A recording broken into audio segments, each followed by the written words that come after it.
Ya kono tigi musidɓe yeɓiyankoɓe Ñamanar TV mi calminama goto foof indem e yettode muɗum.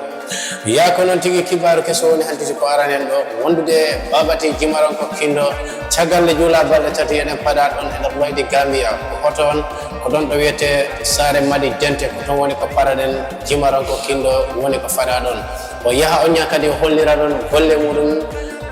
Jimaronko Kindo yimɓe fof en gandi golle muɗum jombani ɓuuɓani mo wondude kono muɗum ngu wiyete Mama Boy Bobby Rassa e wondude Aissatou Gano Gambia ɗumen woni ko yarata ɗum o yaha hollira ton golle joɗɗe jontaɗe ɗum woni ko golleta ɗon e nder Sare Madi Dente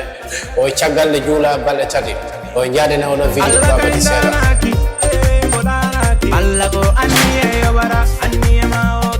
o wi ko noon tigui jaaha garta bonani o wi wondude kono Ñamanar TV ngu ko takki e ko taari Sare Madi Dente i fada ɗon e nder Sare Madi Dente caggal nde juula balɗe tati kono Ñamanar TV ngu ito nder wondude Bobore Show Thiamo Sirael Salmatou Sousoko wondude Demba wondude